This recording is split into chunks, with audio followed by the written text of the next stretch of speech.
That is right. This is the Hardline Sports Talk, and it's episode 68. I'm Michael Merlo. I'm joined by John Michael Masiri. JM, how are you doing on this very fine evening? Merd, couldn't be better, man. Last day of June. Um, I'm distracted by the collar. I'm just so not used to it. You got the collared shirt on. You could, if you want to tell the people why you're wearing the collared shirt. Yeah, I was at a wake. It's fine, but it looks good. I was like, I was going to Swear, change, but I'm like, you know what? I look good. I swear, I'm not. I'm seem very insensitive to the audience. No, you're just I gotta surprised. put I'm it in the never. context. This was. It wasn't an immediate family member, right? No, it was not. All right. So I didn't know I was going until an hour before. right. All right. So it was one of those. Yeah. Casual. You don't flex on the funeral, but you gotta look a little good. Right. And I don't look that great, but I look better than I usually do. So Right. I kept everything on, and you're surprised because I don't really wear collared shirts or things like that. And that's where we're at. You look very professional. Thank you. I feel good. I mean, the pants are a little tight and it's hot in here, so that's fine though. I thought we were wearing all black for the Brooklyn Nets funeral today. Well, oh yeah, well you got the black on too, and we're gonna start there. That's a great segue. And yeah, the Brooklyn Nets funeral. That sounds about right. As you know, it looked like the future of the Brooklyn Nets was, gonna be a little higher than we thought. Kyrie Irving opts into the contract with the Brooklyn Nets. That was Monday or Tuesday. And now Thursday afternoon, June 30th, 3 years later, he requests a trade and he goes directly to the owner, Joseph Tsai. Okay, I'm seeing mixed reports everywhere though. The last thing I saw was Bleacher Report tweeted something saying that Kyrie and KD want to play together, but not in Brooklyn. Right. They do still want to try and play together. Right. I don't know if that's 100% true. I don't know if that means they just want to, but Kyrie won't force a trade. Like, I don't know what that means. I would imagine the Nets are probably going to look to trade Kyrie if you're trading KD, just because at this point you might as well tear it down. I mean, I can't imagine they put out a championship type roster. I mean, it depends on the haul they get back for KD, and first you got to find a spot for him, but most likely losing the best player in basketball, basically, their championship hopes are over. You're losing the best player in basketball, and if you go through it, I think this is the greatest player to ever be traded in the NBA. At least one of them, definitely in the last 20 years. But the softest player to ever be traded. I'm sorry, I'm off the KD train. I was a big KD guy. You were a big KD guy. He's the worst. I mean, he jumps ship. First of all, I think the whole Brooklyn thing, it looks terrible for his legacy. I think it was a failure. They should have beat the Bucks when they had the chance, when the Bucks won the championship in 2020 to 2021 season. Yeah. They should have won that series. You had obviously not everything was in his control with Kyrie going rogue and, the Harden thing not working out or whatever, but I mean, how does this look on his resume when you look at his championships? He's got 2 of them, and they're both with an already NBA champion and 73-9 Warriors team. And the funniest thing is, it would have easily been the most impressive thing he would have ever done in his career if he did win that series you were just talking about, beat the Bucks, and then go on to win the championship. It all would have, made sense. It all would have been perfect. But no.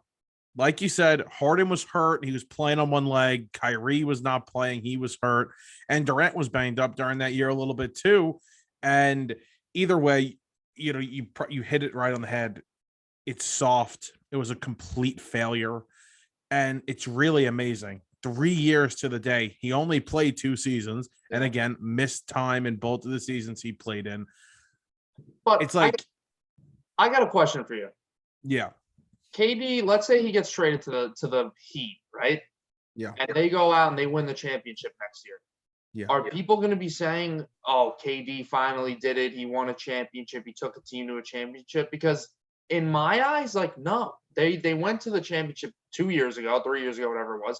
They took the Celtics to 7 games in the Eastern Conference Finals. Like, he's not going to some fringe playoff team and then bringing them to the NBA Finals. Like, this is already an established elite team in the NBA.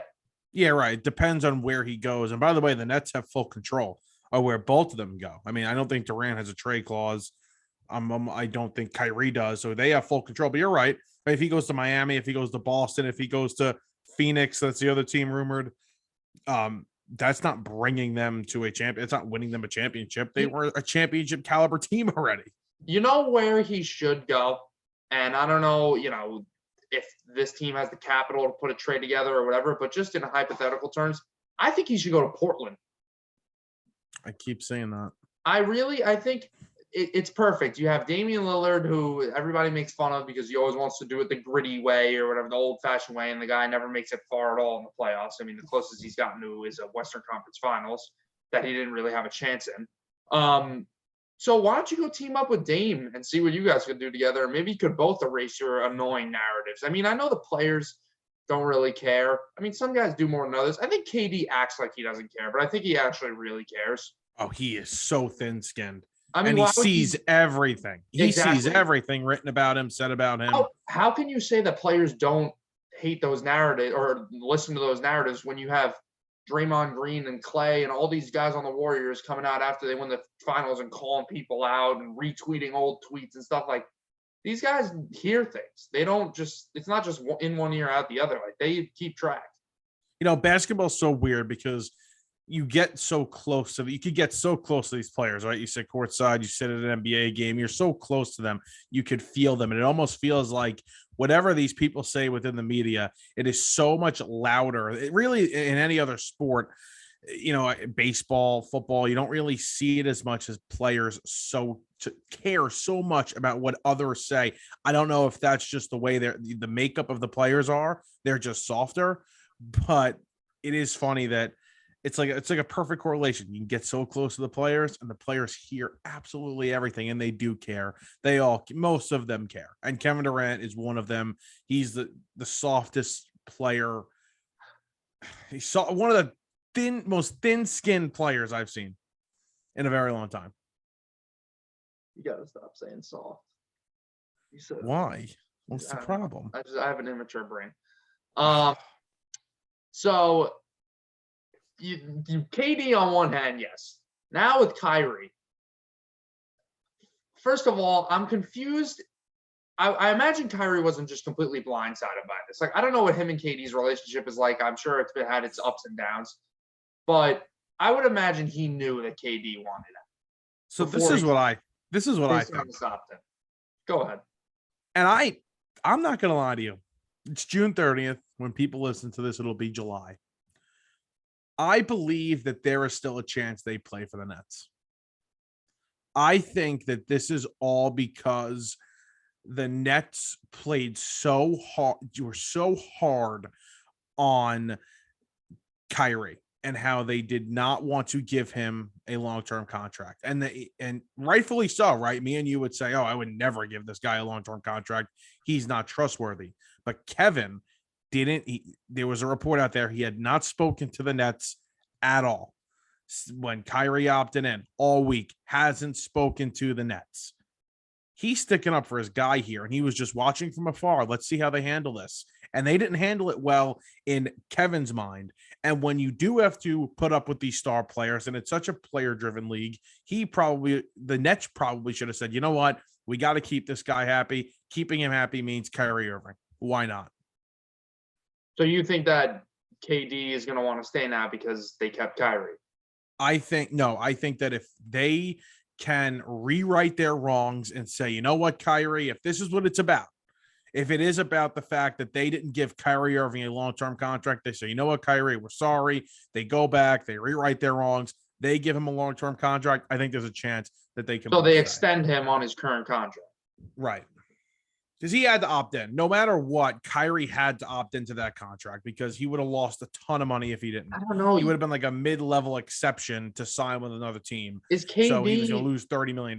Is KD that deep though? Like, would he really stay because, like you guys did Kyrie wrong. The only way I'll stay is if you make it right. Or I just think KD is tired of the whole situation and just wants out. I mean, I think he's realizing that maybe this isn't the best place where he has the potential to win, and he's just kind of tired of the narratives and all the storylines around the Nets, and he just wants out at this point. If they really want to, I don't. It doesn't seem like Steve Nash is a very respected person in the basketball world, but it doesn't seem like he's this greatly respected coach.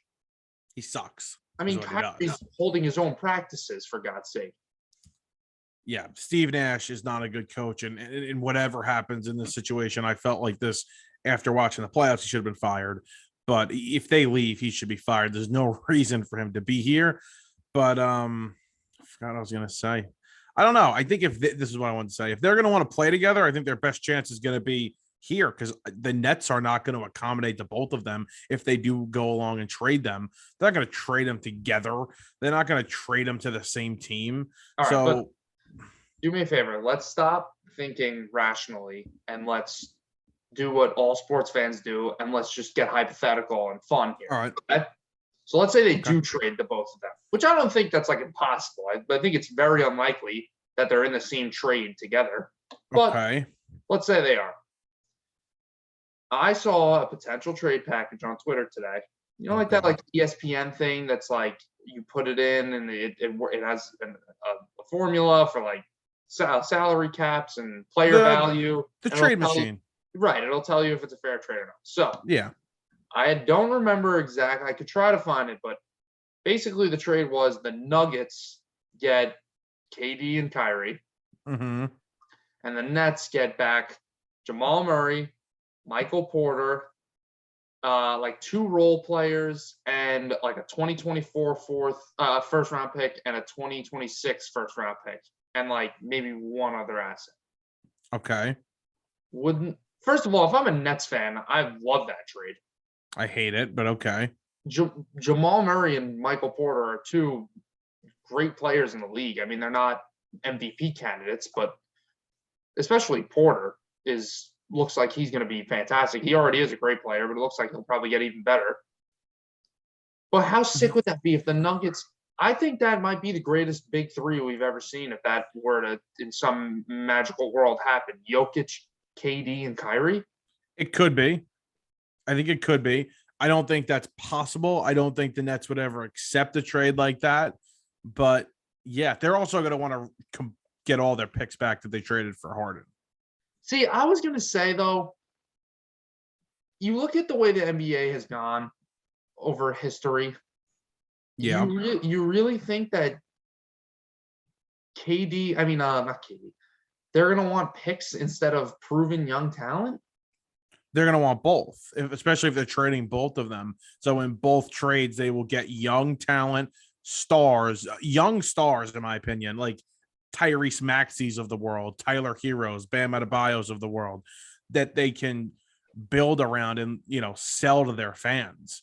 That's what they're gonna. That's what they're gonna have to do, and they're gonna want to get those picks back. They need to get those picks back. Right? Yeah. Okay. I mean, if it's a little mixture, sure, but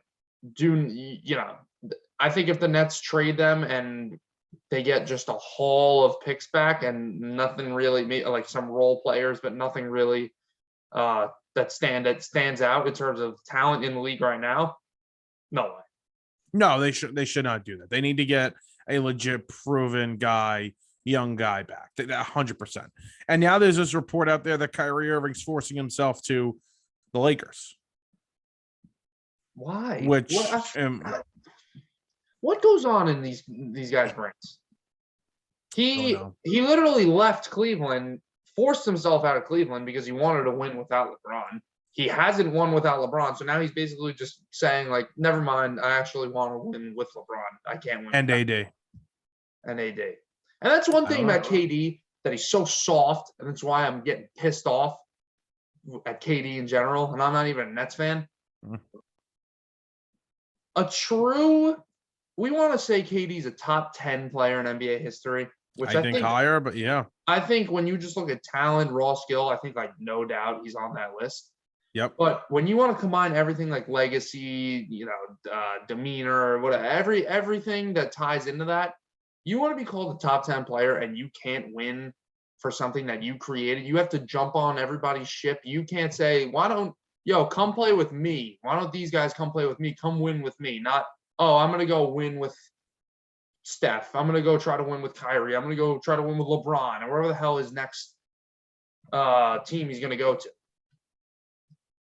Top 10 It, NBA players of all time don't go chasing after other superstars to try to win with them. They win in their own spot. it's so difficult because, like you said, talent wise, he's a freak of nature. He's so good. So I understand what you're saying. Legacy wise, winning wise, championship wise, yeah, 100%. This all hurts his legacy big time. But I still look at what I see every day that he's on the court, and he's But easily the best of player course, on the but court. when you at the end of his career, even right now, you really look at those two, even though he won the MVP in the finals, everything like that, you look at those 2 rings he had with the Warriors and say those are like legit rings. Like obviously I they're legit rings. They're not like Mickey Mouse rings, but like I don't look at that as a KD ring. Like, you know what I mean? Like it's just a cheapened value of a ring. see, and I thought I was going to feel this way when he did go there and win. I don't, because he was the best player on the court. Yeah, He but when you was have another elevated. top 10 player of all time, MVP, and Steph Curry on the court, and Klay Thompson's going to be in the Hall of Fame, it's makes your life a little easier, no? No, and I had this same exact discussion a couple of days ago. Would you? How do you credit it? Do you credit Clay and Draymond and Steph? They're so talented. They're so great. They were able to just, selfishness. I think that's the word I'm looking for. Selflessness. Selflessness. They were so great. They're such great teammates. They were able to just incorporate Kevin Durant into this, and it, worked perfectly. Or was Kevin Durant so great that he was able to come in here and work so perfectly? I don't know. I really don't know. I think the I think Warriors it's more of already had KD. I think the Warriors already had an established system that KD better have, known how to play in. So I guess it's both. I think credit to K, but is it really that much on the system when you just bring in a guy who's had that much talent and pair him with other guys who have that much talent? The odds are you're going to be pretty freaking good. Here are his numbers in Golden State. He averaged 25.8 points, 7 rebounds, and 5 assists.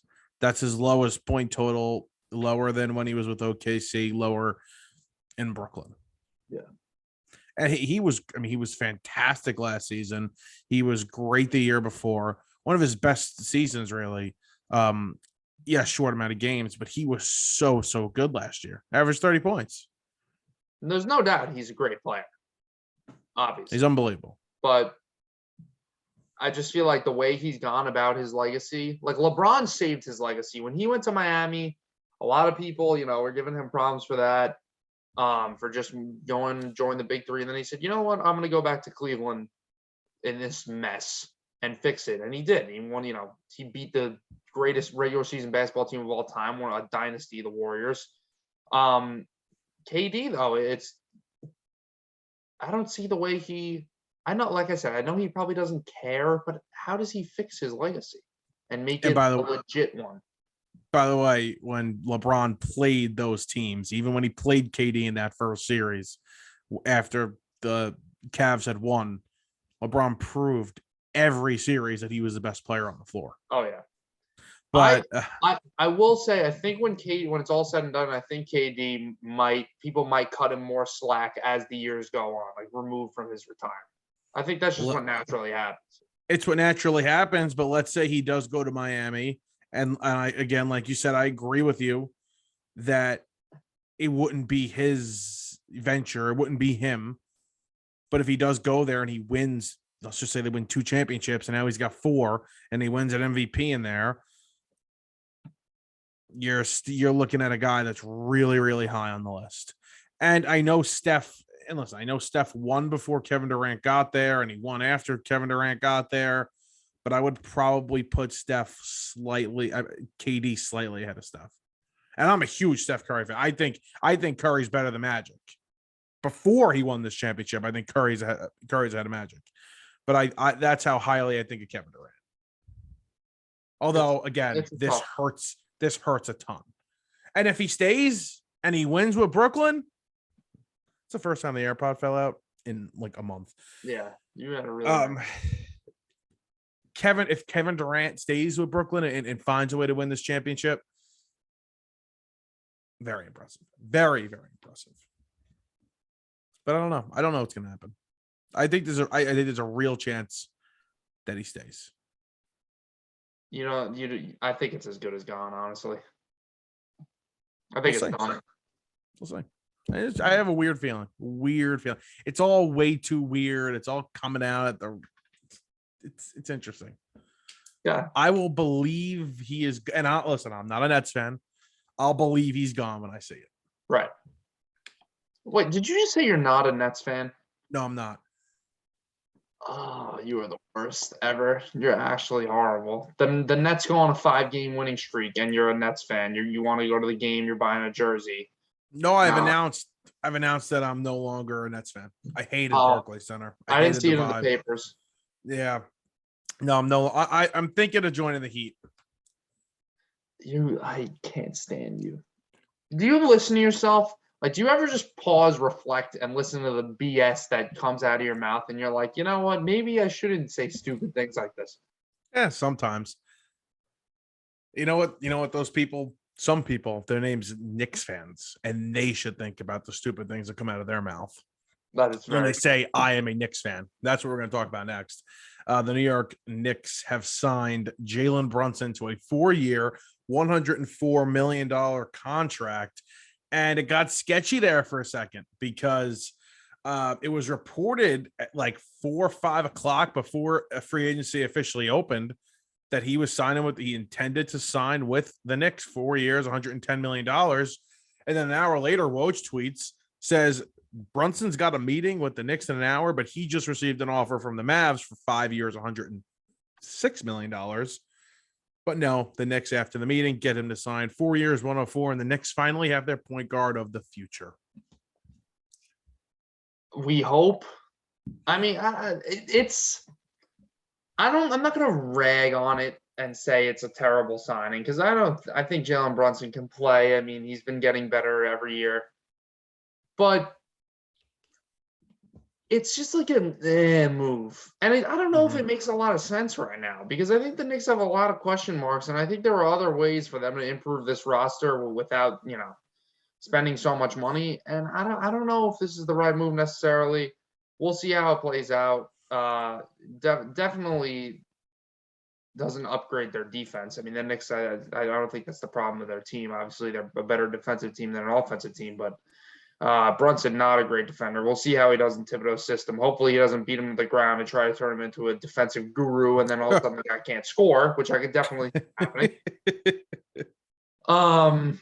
As long as Phil Jackson doesn't come back and they try to throw the triangle back in there, but that would be smart. It's very Knicks-ish. It's a Knicks move.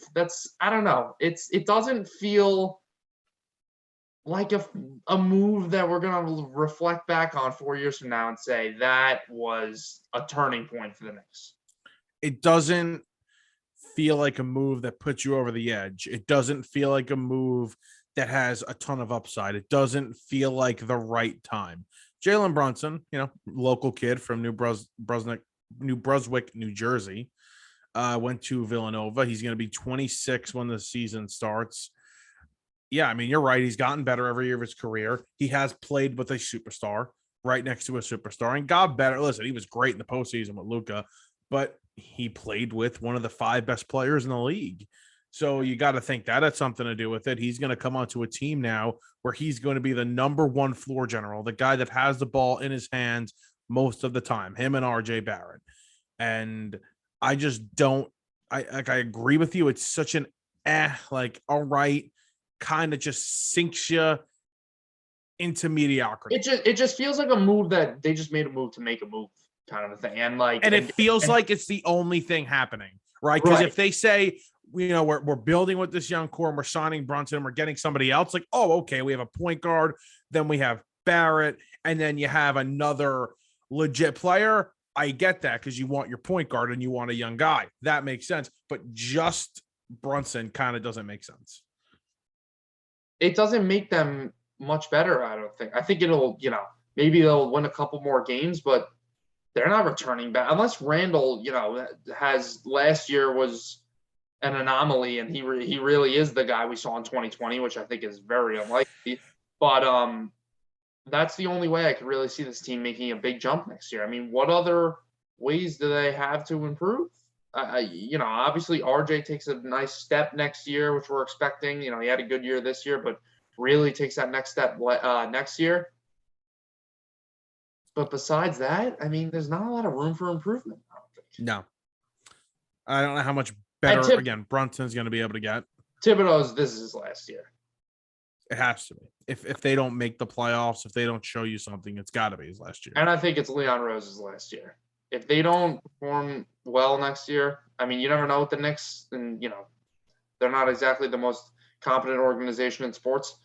But you'd imagine that it's both of their last years. If the Knicks come out next year and miss the play-in, I mean, come on. And you know what sucks? Like, Leon Rose just doesn't talk to the media. He's like hidden. He doesn't give you reasons why he does something.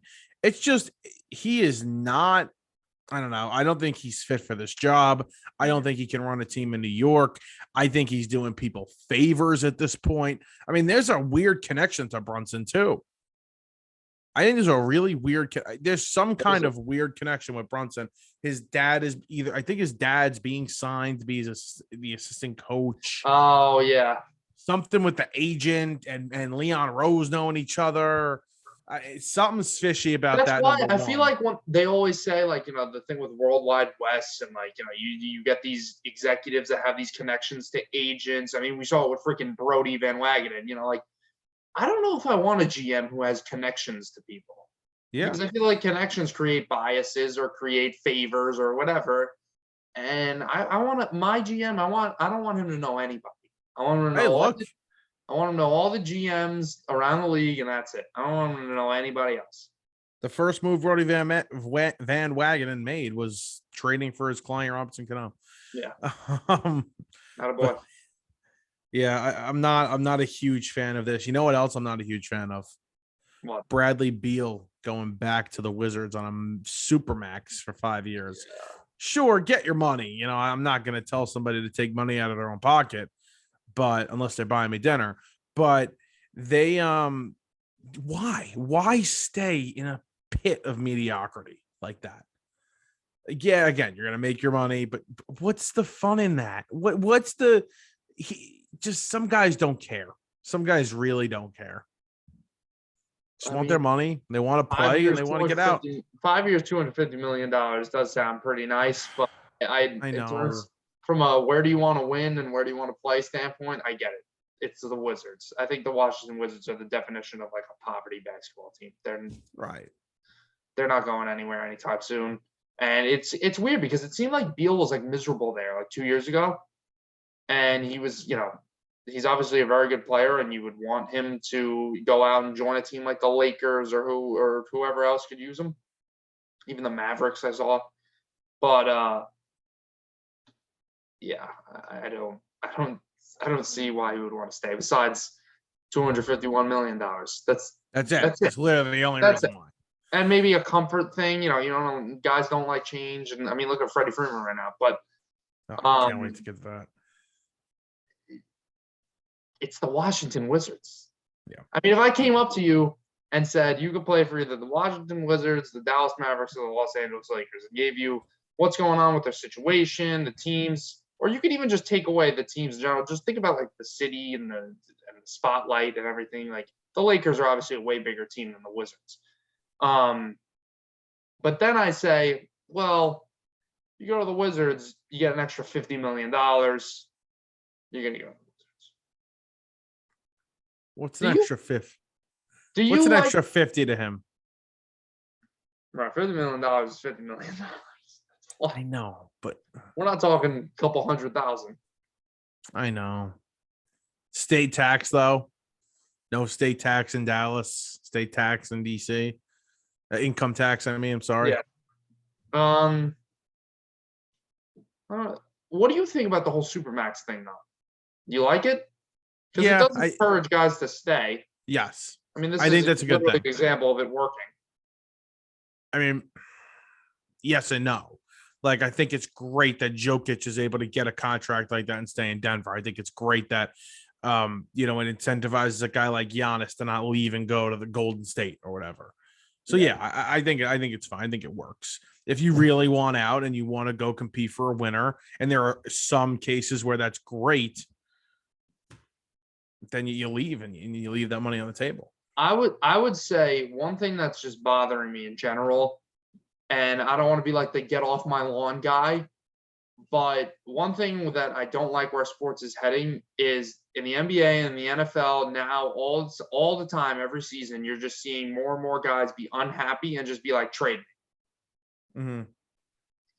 And I hope it doesn't get to baseball, because it doesn't happen too often in baseball. It happens very rarely for guys to, besides like your Miguel Andújars and whatever, but you don't see superstars. Mike Trout right now saying, we suck, trade me. Yeah. But in the NFL, how many quarterbacks have we seen get traded over the past 2 years? We saw Deshaun Watson, Matt Stafford, and Russell Wilson get traded, and not even to count Carson Wentz twice, Matt Ryan. These guys getting just sent around. Awesome. I don't like the way that's going. I just the think player movement. I think when you sign a contract, you have an obligation and you have a commitment, and I just feel like nobody really gives a crap about the commitment anymore. Yeah, and there are certain situations where you should be able to, request a trade, or where it's you're like, all right, that's fair, it makes sense. I would request a trade too, but it's almost like a boy who cried wolf. All these guys requesting trades. If unless something like immoral is going on, like you're playing for the Commanders, Dan Snyder's your owner, and there's some really just messed up things going on in the workplace or whatever, obviously, I think that's when you have a right to be like, all right, just trade me. Yeah.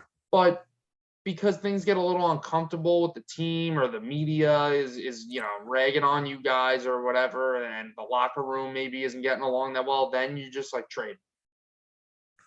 It's not spoiled. Good. It's a spoiled thing. It's just stupid.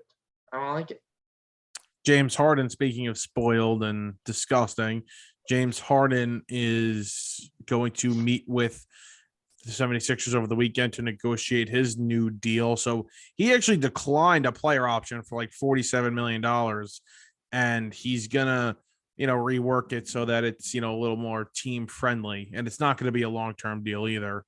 So that's actually a good thing. And they were able to sign PJ Tucker too, to a 3-year, $30-something million contract.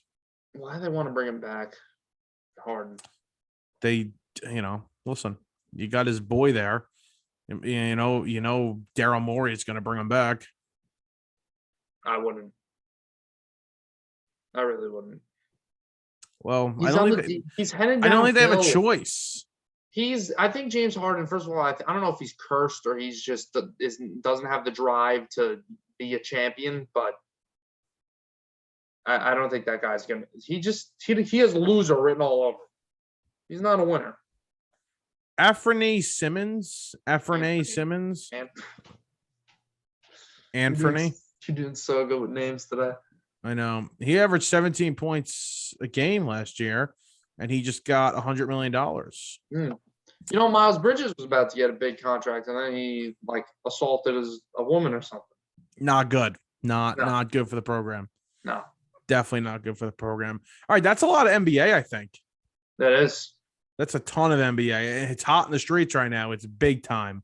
And this KD news, obviously, whatever happens, I'm sure. I think we'll have a resolution by the next time we record. Ooh. Yeah. So you think either it's clarified that they don't want to trade him anymore, or he's on a different team in a week? Like, Brooklyn could just say, I'm not trading you. I wish they would.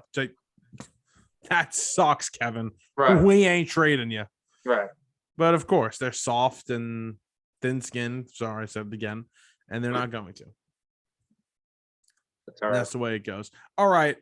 That's enough NBA. When we come back, we got a lot of baseball to do, including what you brought up before, that Freddie Freeman story. So interesting when we come back. We are back, episode 68 of the Hardline Sports Talk. I'm Michael Merlo. I've got John Michael Masiri with me, and we are ready to start a great discussion about baseball, about America's greatest game. And What? we are What going to an start intro. off. Gosh. What? What? That nailed it. I Great know. intro. I rarely don't. If I had never watched a baseball game in my life before, you just convinced me. The great America's greatest game. Mhm. That's what got you. I mean, my God, especially on the holiday weekend, 4th of July I know. coming up, tying in America. Remember, By the it's a way, quarter. It's a quarter to 11. You're on your game right now. thank you. Oh, by the way, Yankees aren't playing on 4th of July. I don't know what that's all about. Yeah. What's that about? Who do we gotta beat That's up all for right. that? We got a barbecue at Judge's apartment. Yeah, it's fine. Oh, you're invited. Yeah. All right, let's talk about this Freddie Freeman stuff, because over the past weekend he was back in Atlanta. The Dodgers took on the Braves. The Dodgers ended up taking 2 out of 3 from the Braves, although it was very sketchy in the way they did it. Either way, they did win the series. And Freddie Freeman obviously was going to be emotional heading back to the place where he spent 15 years of his career, and a place that a lot of people thought that he would just re-sign back to, during free agency, and obviously ends up with the Dodgers. And you could tell a little bit that this guy was a little too upset when he was back in Atlanta. And there's a reason why. Yeah, you're right. Something was like it's cool for guys to come back and be emotional and whatever. Like Pujols the first time he came back to St. Louis and stuff like that. But something was like, all right, this is a little weird now. He seems like very upset. And I'm sure his teammates were even like, like Freddie, you're right, man. What the hell's going on? And they were. Kershaw said something. Right. And that picture of him in the dugout is crazy. If you haven't seen it, you got to go look at it. All the Dodgers are up on the top step, and Freddie Freeman's like lounging back on the bench, like with a blank stare and like a sad look on his face. He was about to hysterically cry.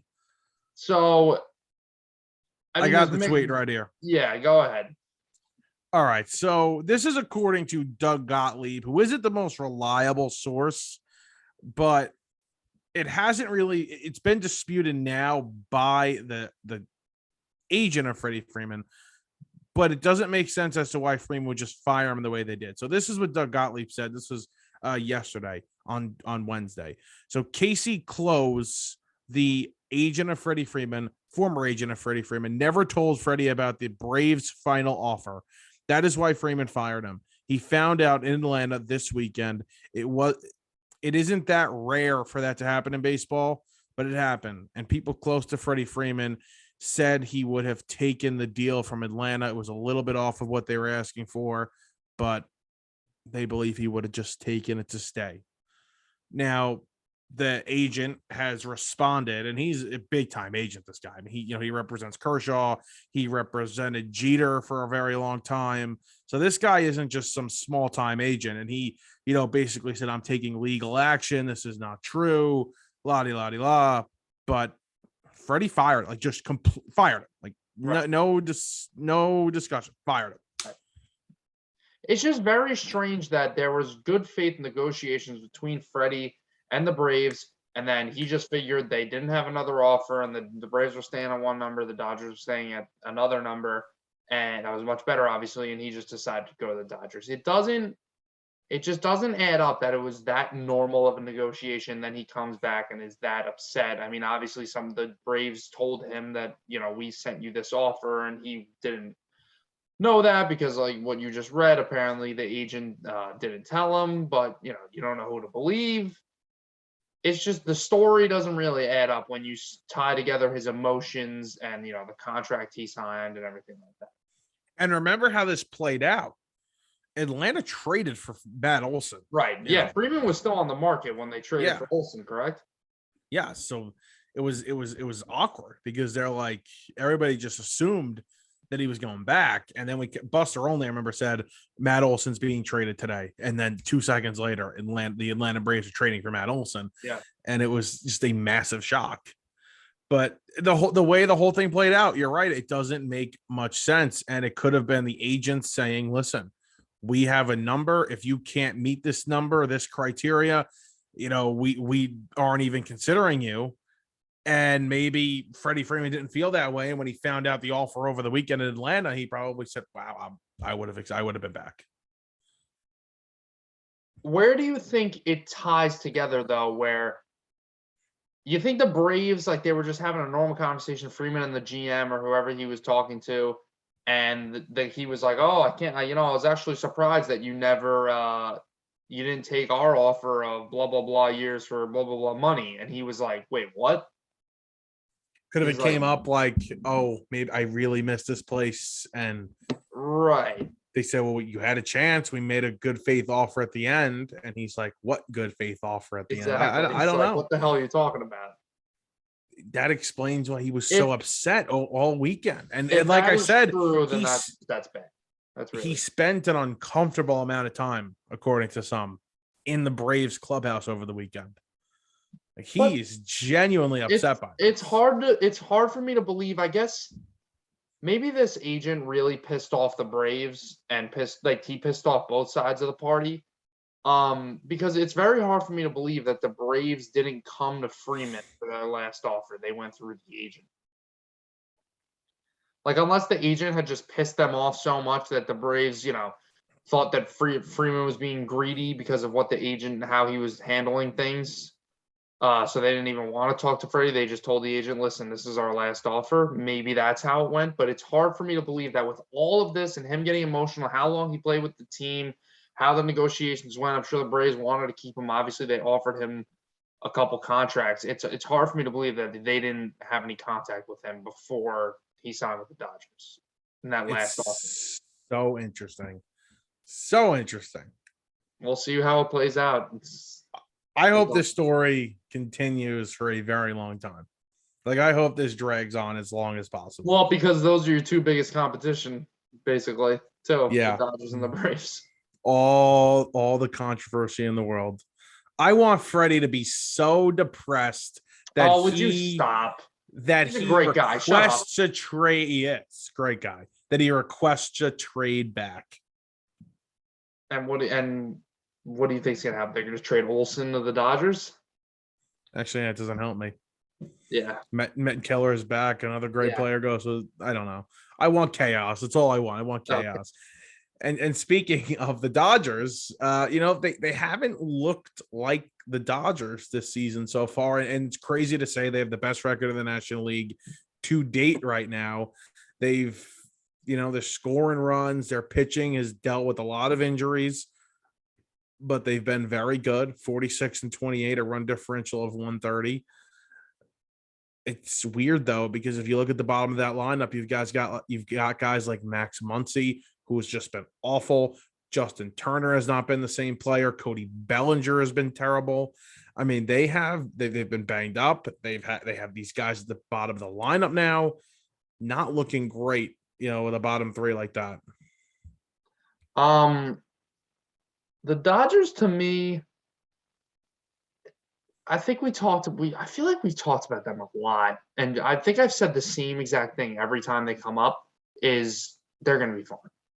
I mean, they're gonna be fine. Like there's just too much talent on the team they're obviously gonna get to the postseason. And we'll see what happens in the playoffs because the playoffs are they're not a crapshoot completely, but obviously once you're in, any team can win. So I think the only thing they would have to be concerned about is how do we, do we get to the playoffs, which I think is a lock. The division's not a lock. I think the Padres can definitely win this division, and even the Giants can get hot over a month or two and take this division. So I wouldn't get too comfortable in that division if I were them, but they're going to be fine. They're going to be fine. They're going to win the division. There's a good chance they could be the 1 seed. They're definitely going to have one of the first 2 buys. Tony Gonsolin's going to win the Cy Young. Guys, is incredible. So great. Tyler Anderson's been very good for them. Kershaw has been good when he's pitched. So they hope to get Buehler back. They hope to get guys like Heaney back, but how great their farm system is. How aggressive their front office is. They're going to make whatever moves are necessary to go and give them the best chance to win a World Series. And we saw it last season. Who the hell is pitching for the Dodgers right now? Who is Mitch White? I'm sure he's pitching well. He's got 3 innings, 5 hits, 1 run. Not terrible. But that's the Dodgers. And listen, they're a scary team, especially if you have to face them, as my team does. But not as scary as I think one team is, and not as scary as I would be if my team had to face them. And that team is The Houston Astros. there. It is. Was waiting for it all day. Yeah. Listen, it's not a shot. It's not a shot. It's they're fantastic. They're a very good team. When the Yankees and the Astros are on the same field, you know, honestly, without sounding like a condescending, annoying Yankees fan, the Yankees have not made a lot of teams look like competitive and like they should be on the same field as the Yankees this year. And the Astros are one of those teams that definitely deserves to. I mean, to hang right in there. They're 3-2 against us this year. Like they are a legit team. They're 3-2 against the Yankees. They're 4-0 against the Mets. They went 7-2 in a stretch of 9 straight games versus the Mets and the Yankees. 6 of them on the road. Their rotation 1.52, yielding 28 hits in 59 innings.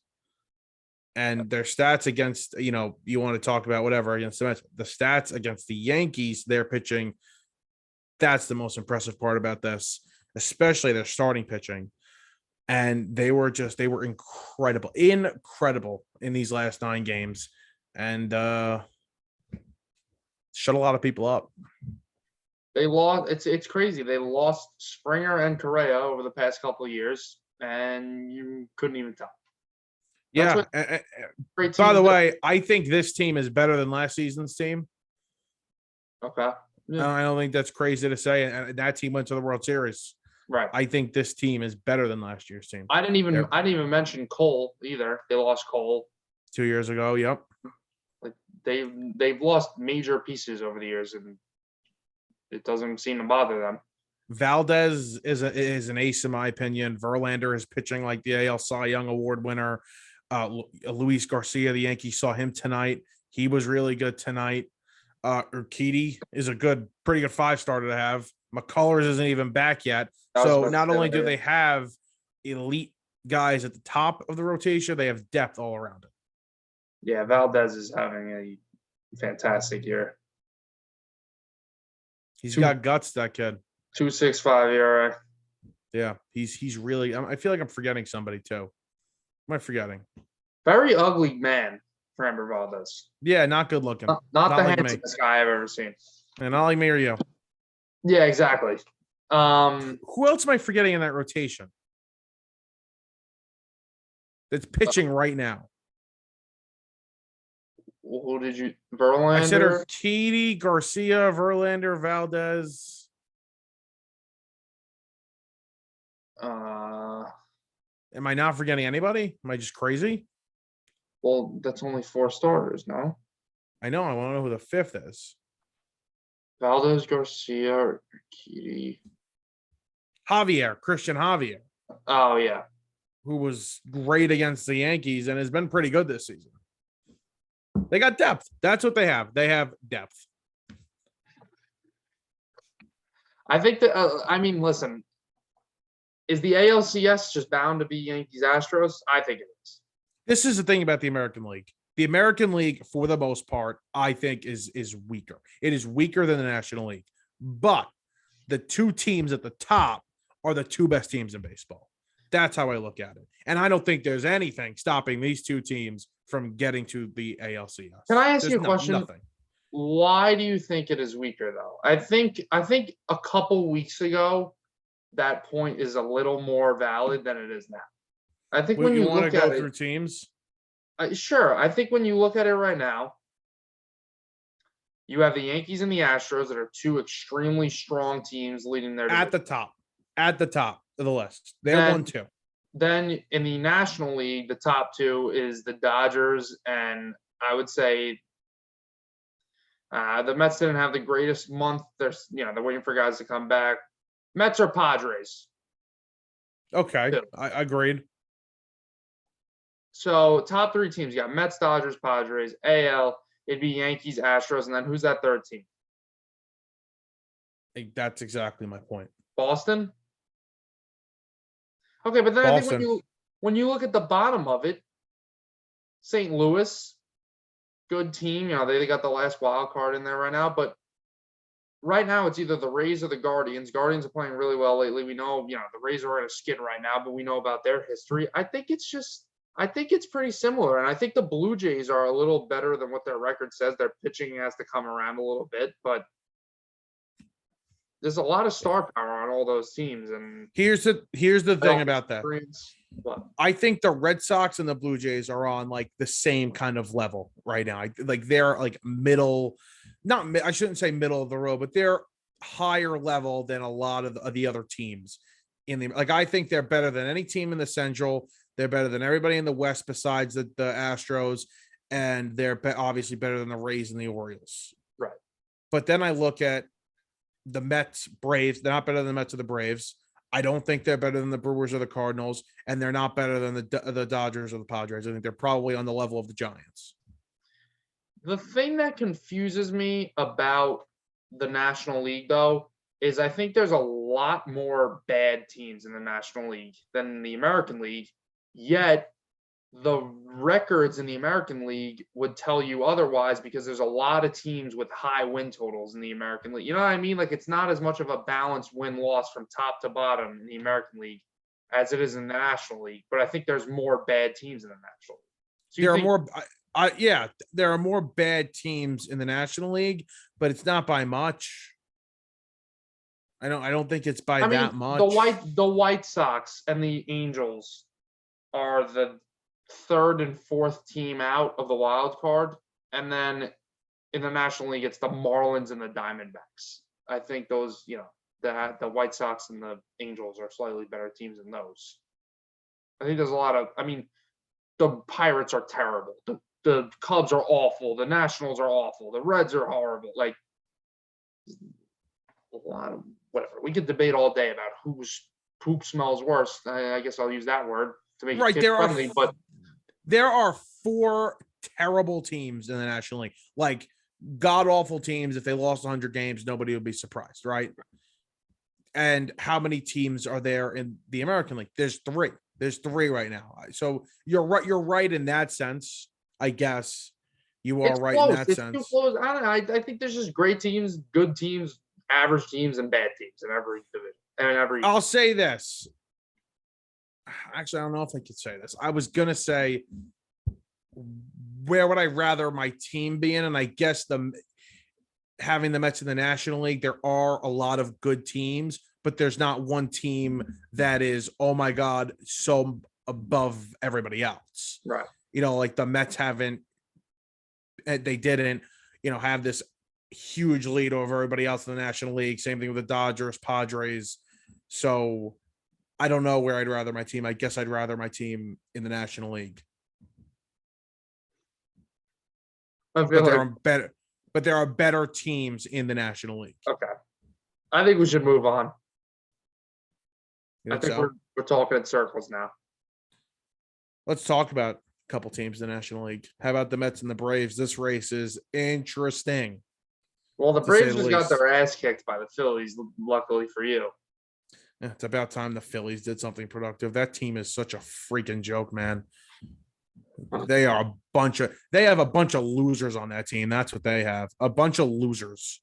And by the way, the clock's about to hit in 45 minutes. Kyle Schwarber is no longer God, Philadelphia. Okay. So he can't hit 60 home runs in the month of June. Let's see what he could do outside of June, please. Right. Holy crap, man. Oh, Nick Castellanos went deep today. What happened? What tragedy? I don't know. And by the way, go look at that guy's numbers. That guy's a bust and a half. He's been terrible for that team. Yes, their offseason was risky when it happened, and you had to see it coming the way the team is shaping up. Terrible. But by the way, I think they're like $10 million off the Yankees payroll. Could you imagine that? Like, their payroll is that high. Yeah. It's like $40 million. Oh my God. Yeah. Nick Castellanos batting 248 with a 689 OPS. Oof. Awful. And not to mention Harper's going to be out for 2 months. So That's a gigantic blow, obviously. This is Nick Castellanos' age 30 season, too. It's supposed to be like the best year of his career right now. Not good. Not good for the Philadelphia Phillies. But let's not talk about the Phillies, because even though they're 7.5 games out and they did do the Mets a favor tonight, I don't think they're a major player in this division. This race is going to be, I think, the best. See, I can't even say that because the NL Central is going to be crazy and the NL West is going to be crazy. So I can't even say that. But I think the two teams that are closest are the Mets and the Braves. And I'll tell you right now, the Braves scare the hell out of me. Every time I watch this team, whether you got Olsen, whether you got, Acuna, Albies is hurt. He's not even having that great of a year, but Albies is still dangerous. Dansby's been unbelievable. He's a free agent after this year, right? Yeah, he's making himself a ton of money. It's good timing. Austin Riley, Jorge Soler's gone. Eddie Rosario. How about this kid Michael Harris? They brought up. He's batting over 300, and he's unbelievable in center field. Yeah, d'Arnaud and did you mention Contreras? No, unbelievable. Contreras has been great. d'Arnaud's been great. And then you go to their pitching. Spencer Strider, this kid they called up, unbelievable. Fried's pitching like a Cy Young. Yep. Hot. Morton's been bad. Charlie Morton has not been good this season. The one thing they will have to add most likely is starting pitching and maybe a little bit of bullpen help. But isn't that the same thing we said about them last year? Maybe not the starting pitching part, but definitely bullpen help. Yeah, and they did that, and look what happened. Mm-hmm. They scare me, man. And the Mets. Yeah, listen, I think this division is going to come down to the end. I think most likely I think things will flip pretty soon, where the Mets are going to be, this thing's gonna flip flop. I think multiple times throughout the summer. Yeah. And Met fans are not ready for that. I'm not ready for that, but we got to get ready for that. Can't wait for the radio when that happens. Listen, the Mets have finally hit their worst stretch of the year, right? Yeah. The first time they've lost 3 straight games. They've lost 5 of 7. And listen, teams rarely, do not go through stretches where they don't have that, a season of 162 games. So it was going to happen eventually. It happened, and it's happened at the worst time. And one last thing before we wrap this up, the Mets had a very tough month of June, and we know June historically for the Mets, they fall out of it in June. June's the kryptonite for the Mets, and they went 13-12 in a very difficult month. I would have signed up for that. By the way, without DeGrom, without Scherzer, without McGill for a lot of it. So yeah, probably is DeGrom coming back though? Like we keep saying without him, but is the guy going to finally come back pretty soon? I've been very pessimistic about this, and apparently there's a chance he makes a rehab start Sunday night in Port St. Lucie. But either way, he's getting close to that. I'm thinking after the All-Star break. You told me, what did you tell me? You said Jacob DeGrom pitched his last pitch in a Mets uniform the day he got hurt. Yeah. You said that's the last time he threw in a Mets uniform. I am very confident in saying this. I think he's gone. I think this is his last season as a Met. And I'm very confident in that. Is he going to be a free agent because they didn't sign him an extension, or is he going to be a trade candidate? No, he's opting out. He has an opt out. Okay. The last thing about the Mets, Scherzer is ready to return. I think he's going to start next week. Nothing's official yet, but he made his last rehab start. Looked good, felt good. He went on the IL in May. They went 22-14 without him. That's the second best record in the National League throughout that span. You know why Mets fans are panicking? The team that's first that went 26-11 are the Atlanta Braves. Yeah. So when you really put things into perspective and you're not freaking out, I think things are just going to be fine. Right. But people are freaking out. But I think they have Mets fans that have trust issues and have a reason to panic. We'll see what happens. I think their owner and their front office is going to be very aggressive. And I think we're going to see a couple of big time names from the farm system come up soon. Alvarez has been killing it. Vientos has been killing it. It's position player time in the Cubs Reds game right now. Maybe Patrick Wisdom can go deep again for us. Yeah, that's what I'm saying. Very quickly before we end, last thing, Soto and the Nationals, possibly. They're talking about Don't a do it. 13-year, Don't do it, man. $425 million extension. Don't do it. Don't Don't. get into the money now. Why? I disagree. The Nationals, listen, they had a nice little stretch. They obviously won the World Series a couple years ago. If I'm Juan Soto and I look at the situation Mike Trout is in right now, I do not sign this contract. Wait till you can hit the open market. You will get an insane amount of money. You're not going to lose any money, and you're going to have your choice at a lot of teams. I don't know about that. How many teams can actually say, I'm going to commit $500 million? Not many, but there will be a few. I don't think. Who? There's a chance the Yankees are out of that. One of the teams that would be. Who knows? There's a chance the Yankees are out of that. Who are the teams that can afford that? The Yankees, the Dodgers, the Red Sox, the Mets. Yeah, there's not a Giants. Ton of choices, but there's teams. I don't know if they can. The Angels are just, I'm sure they'll somehow find room to throw $500 million down the drain. It's really funny that we're coming down to this number again. Right now, you could sign 13 years, $450 million, or the possibility of getting $500 million in 2 years. I'm doing this now. Screw it. I know that's not the number they're talking about. I'm sure Boris will be able to get that out $25 million more. He's already gotten up $75 million more.